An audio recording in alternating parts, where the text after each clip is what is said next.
podcast Potência da Escola! Uma produção. Escola Saúde!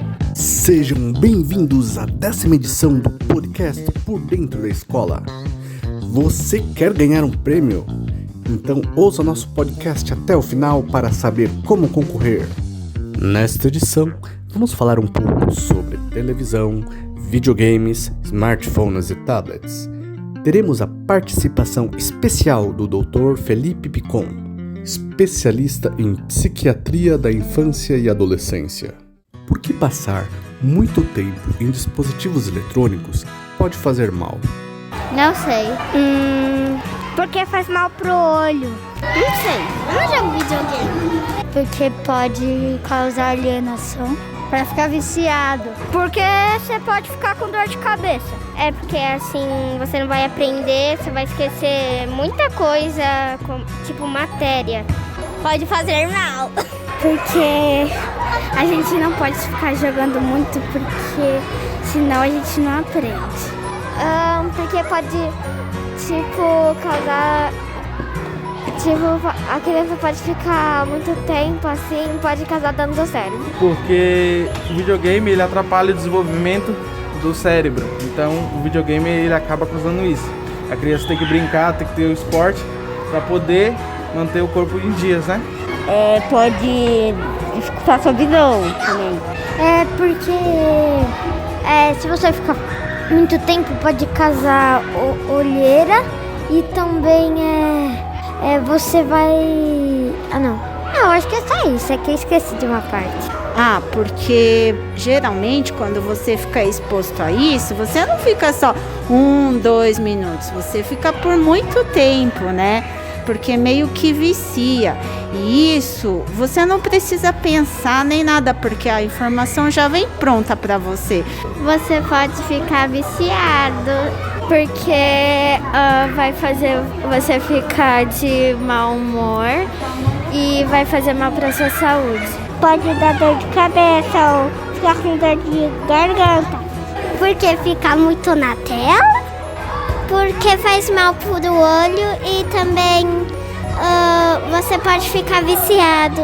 Porque você pode começar a usar óculos por conta que a luz do celular faz mal pros olhos. Ou se você já usa óculos, a lente, o grau pode aumentar só por conta do celular e do computador e dos eletrônicos, de você ficar muito tempo. Então, pera. Não, pera.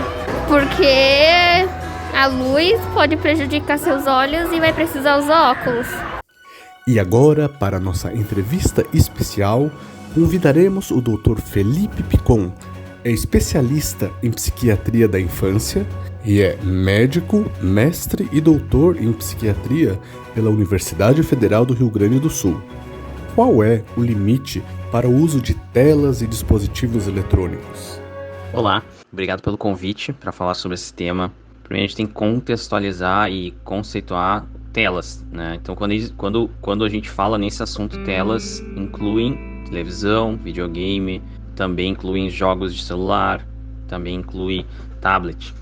Nesse sentido, se a gente seguir os critérios da Sociedade Brasileira de Pediatria, muitos de vocês, pais, vão até achar difícil seguir as orientações da Sociedade Brasileira de Pediatria, que são muito semelhantes às de outros países, acaba nos dando um guia, né? Então, assim, a recomendação é de que crianças até 2 anos de idade não tenham contato nenhum.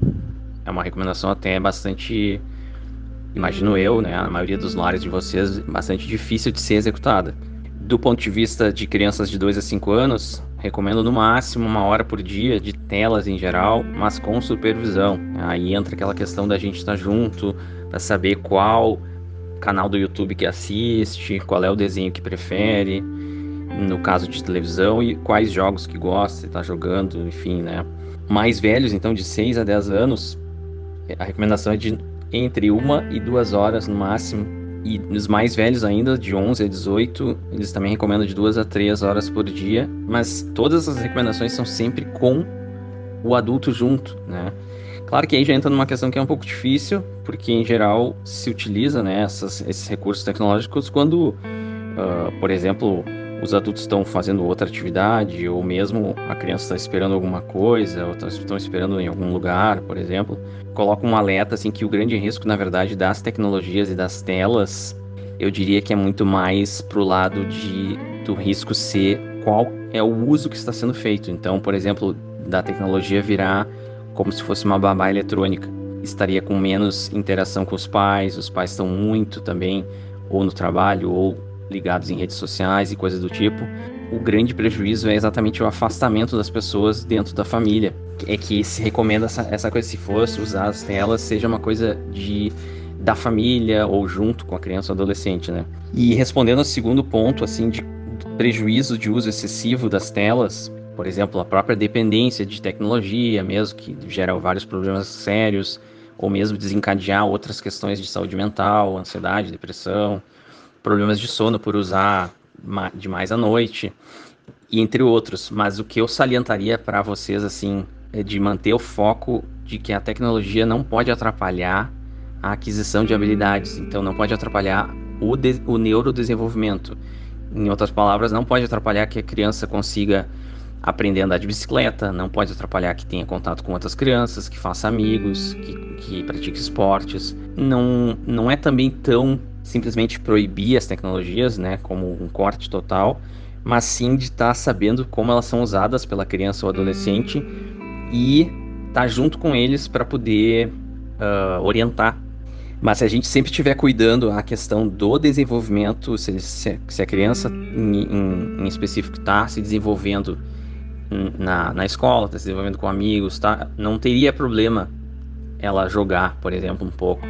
Óbvio que isso vai também variar do tipo de jogo, óbvio que isso vai variar do tipo de comportamento que ela fica depois de jogar. O que eu salientaria é exatamente isso, cuidar para que não afete outras áreas da vida da criança, e a principal delas que não afete o neurodesenvolvimento. Ficar muito tempo na tecnologia é o que acaba deixando, ou melhor, não deixando ter espaço para a criança fazer outras coisas. E isso tem sido um grande problema nesses últimos tempos por causa da pandemia, por ficar mais isolado, que acabou também sendo difícil ter essas vivências necessárias e muitas vezes até é difícil ter espaço.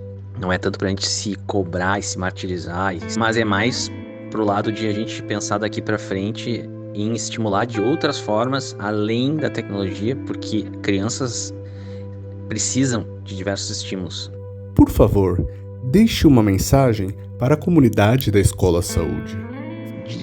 A mensagem que eu deixaria assim é tentar ao máximo estar atento às comunicações que as crianças e adolescentes fazem, né? Porque muitas vezes elas podem fazer essas comunicações através de um uso excessivo de videogame e na verdade ela está tentando comunicar um outro problema que está acontecendo. Que acho que na verdade todos os problemas que a gente acaba encontrando, assim, principalmente eu que trabalho com isso na área de psiquiatria da infância, sempre ter mais diálogo ajuda muito mais do que não ter tanto diálogo. Espero ter contribuído para a discussão e para o conhecimento de todos. Novamente, muito obrigado pelo convite e grande abraço. Obrigado. E agora, vamos ouvir um pouco dos nossos professores sobre dicas de atividades. Olá, papai. Olá, mamãe. Tudo bem? Que tal vocês prepararem um jantar juntos? Quando vocês forem preparar algum alimento, convidarem os seus filhos para participarem desse momento. Cortando, picando, separando, colocando a medida das coisas nas panelas. Com isso, o seu filho irá participar com você. Ou até mesmo preparar um dia para a organização da casa, onde cada um pode ser responsável por um lugar da casa, para deixar a casa bem organizada. Os pequenos concertos da casa podem ser realizados por todos. Que tal chamar os seus filhos para participarem desse momento? Com isso, eles irão aprender a cuidar bem da casa. Prepararem uma culinária em família, um piquenique, são atividades e momentos em famílias que eles gostam bastante e faz com que eles também não fiquem muito tempo parados na frente da televisão ou mexendo no celular. É que a gente tem que procurar conhecer o nosso filho e ver que tipo de coisa interessa a ele. O que ele tem feito no celular, no tablet, no computador. E a partir daí a gente vê que alternativas eu posso oferecer a meu filho que sejam agradáveis a ele. Apresentar a ele um repertório de atividades porque ele não consegue deixar algo que ele gosta muito sozinho. É isso que eu posso dizer para vocês. Beijo! E, no final, para desenvolver a criatividade das crianças, podemos oferecer desenho, massinha, confecção com escadas, dança, músicas e também aquelas materiais que não é de brinquedos, por exemplo, lençóis, capas de travesseiro, almofados, várias tapoeiras. Assim, as crianças inventam brincadeiras de faz de conta. E aí, você gostou dessa nossa edição do podcast? Lembra do prêmio que eu falei no início? Você quer ganhar? Tente descobrir quais são os funcionários da escola que contribuíram para este podcast com suas vozes e falas. O primeiro que acertar a resposta nos comentários do YouTube, ou aquele que tiver o maior número de acertos até a próxima semana, será o vencedor. E o prêmio será um bolo delicioso. Não perca!